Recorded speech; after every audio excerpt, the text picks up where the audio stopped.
While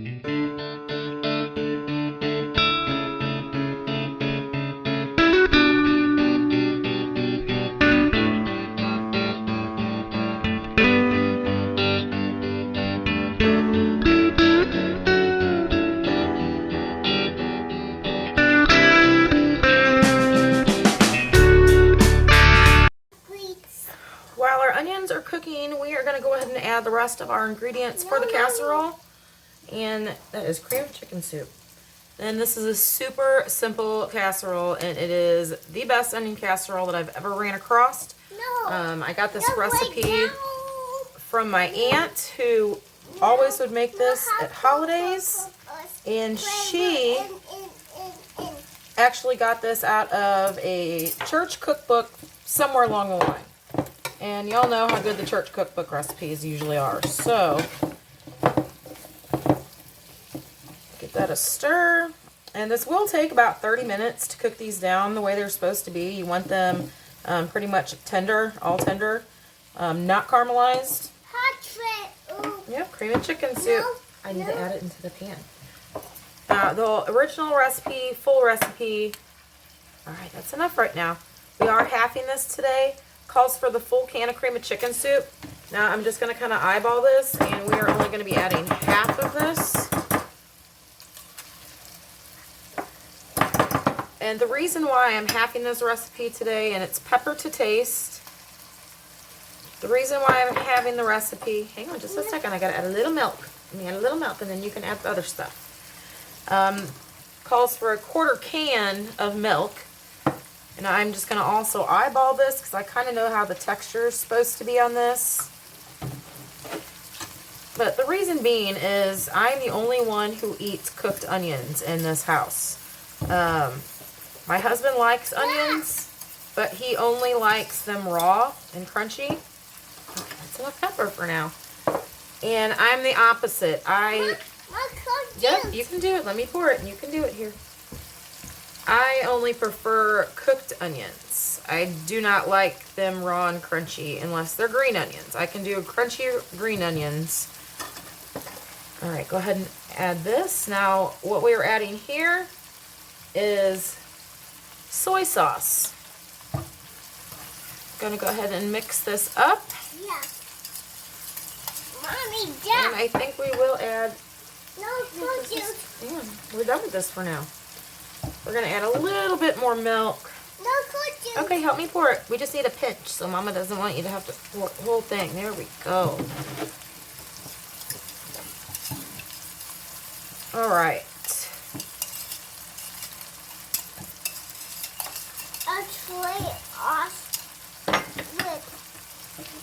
We don't need to pour it anymore in, baby, because it'll pour all in there. And as the onions are cooking, you just want to kind of break up your chunks that are all stuck together from slicing them. Oh, honey, we don't want to put the soy sauce in the milk. That'll ruin our milk, baby. That'll ruin the milk. Okay, we're done with this. Let's leave the lid on both of these, okay? Mama, taste this. Hang on a minute. Perfect, perfect. Great job. Did you put the milk away for me, you think? Mommy. Please don't play with the can. I don't want you to cut yourself. Alright, so we are going to go ahead and warm this on the stove while our onions continue to cook. These are cooking down beautifully. Just a few more minutes to go, and we're going to go ahead and get our pan ready that we're going to cook these in. Okay, the onions are perfect. Going to go ahead and turn these off. Now I have a greased 8x8 pan. You can do it square or round. Does not really matter. Watch out, buddy. It's hot. And we're going to go ahead and add our onions to our pan. Alright, add these in our pan.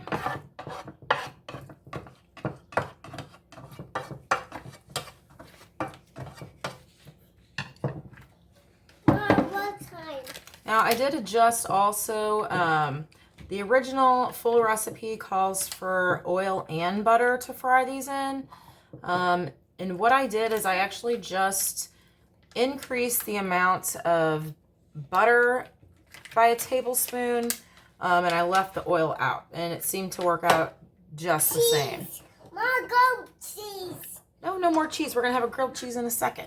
All right, we have our mixture here that we warmed. Mommy, white cake. We are gonna go ahead and pour the mixture over.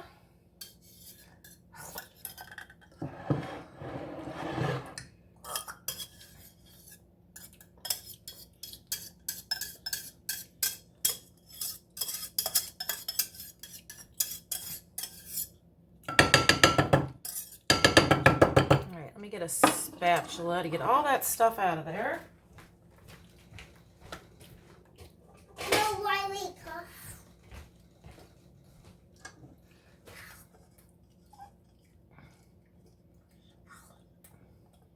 And yes, if you're wondering, my spatula is clean. That's what happens when you let your 20-year-old cook and not wash her stuff right away when she's using food coloring. No, and Mommy. So I now have a pink and white spatula. I believe she was using lilac was the color, but it kind of looks pink on here. But no biggie, no biggie.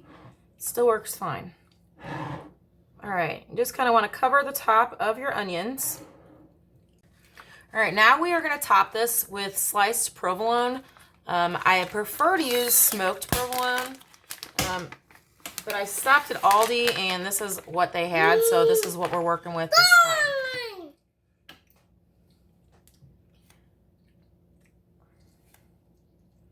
Now what I do, like, so here I'll put 4 slices. Oh no! And really, it's fine just like this. You do your slices of cheese. Wait! But I love cheese. Go like cheese. You like cheese too? So I like to go in and cover up every little spot that's showing where there is, you know, the soup mixture showing.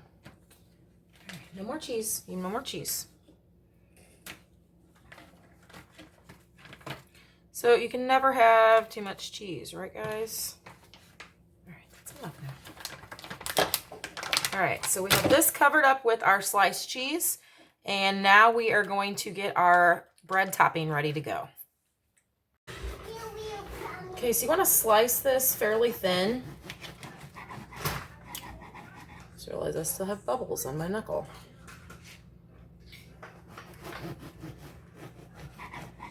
So this is the thickness I like to do mine. It's probably 1/4 inch to 1/2 inch. Yeah, 1/4 inch to 1/2 inch. Really just depends on you.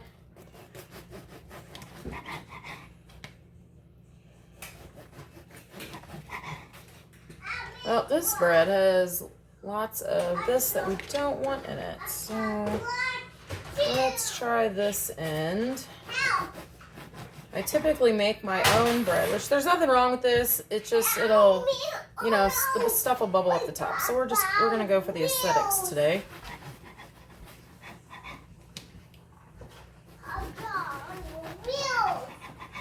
There we go.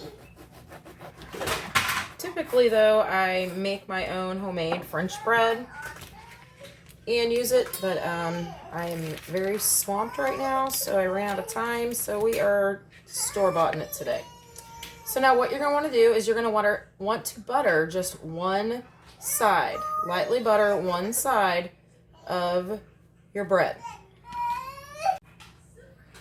Okay, so now you're going to want to take your buttered bread, you want to put the butter side up, and you just want to kind of fill in, it doesn't have to be pretty, you want to fill in all of the empty spots with the bread. Okay, so we're going to butter up a couple more pieces. We're just going to go ahead and use the ones that have the hole in them.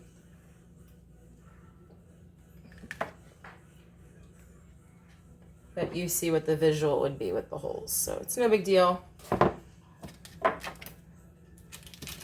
Like I said, I'm the only one that is going to be eating this casserole, so I have my lunch, dinner, you know, for a couple days here. And it looks like we are still one piece shy of filling all of the gaps. So we'll go ahead and cut up one more.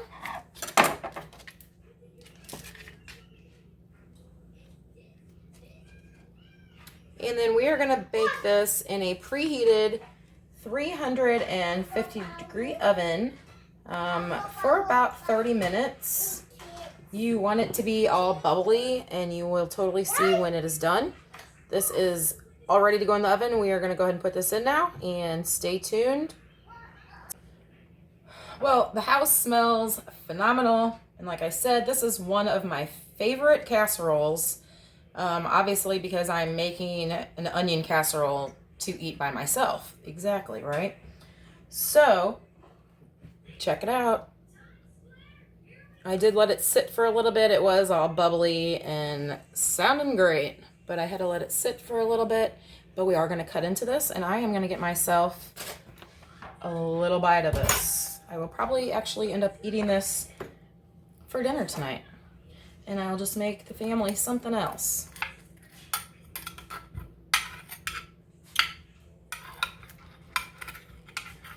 Ooh, and again, you know, this never ever comes out the right way on the first one. Oh, it looks so good, you guys.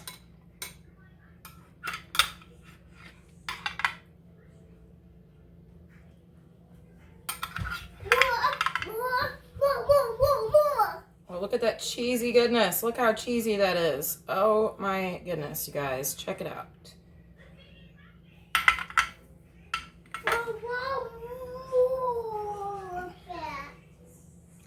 Oh, yum. And I already know this is fabulous. So you guys, I'm going to put the recipe to this in the description. Do not forget to check out all the other channels involved in this wonderful collab, because who doesn't love casseroles? Everybody loves casseroles.